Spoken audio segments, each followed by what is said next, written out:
अस्सलाम वालेकुम व्यूवर्स। आज की वीडियो में मैं आपके साथ सिलाई में इस्तेमाल होने वाले इन 4 टूल्स के बारे में बताऊंगी।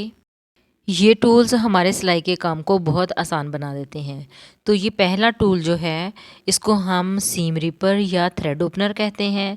दूसरा ये कटर है, ये ट्वीज़र है और ये ट्रेसिंग व्हील है।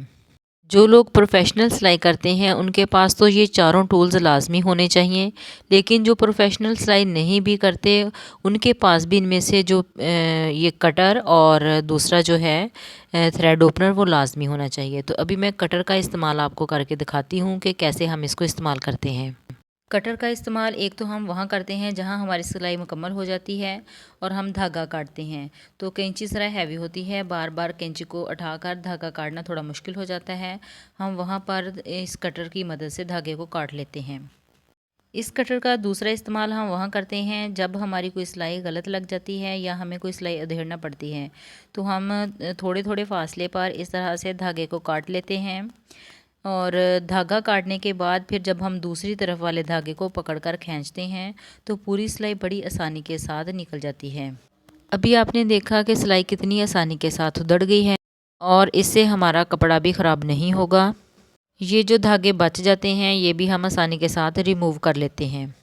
ये दूसरा टूल है, इसको हम सीम रिपर या थ्रेड ओपनर कहते हैं। ये भी सिलाई को अधेड़ने के लिए इस्तेमाल होता है। ये इसके यहाँ पे ब्लेड की तरह ये तेज़ होता है और इसकी मदद से हम धागे को काटते हैं, यानी धागे के अंदर हम इसको डालेंगे और आगे की तरफ जब हम करेंगे तो ये धागा कट जाएगा। और इसकी मदद से हम थोड़े थोड़े फासले पे इस तरह से धागे को काट देंगे और फिर जब दूसरी तरफ से धागे को पकड़ के खींचेंगे तो सारी सिलाई उधड़ जाएगी।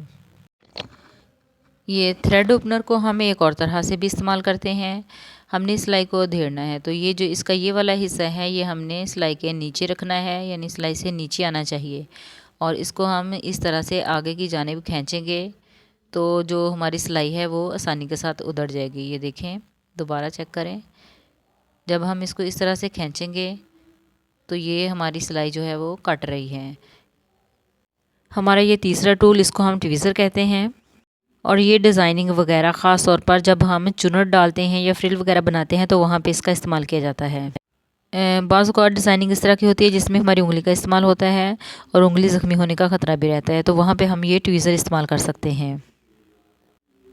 हमारा ये चौथा टूल, इसको हम ट्रेसिंग व्हील कहते हैं। तो ये प्रोफेशनल टेलरिंग में इस्तेमाल होता है।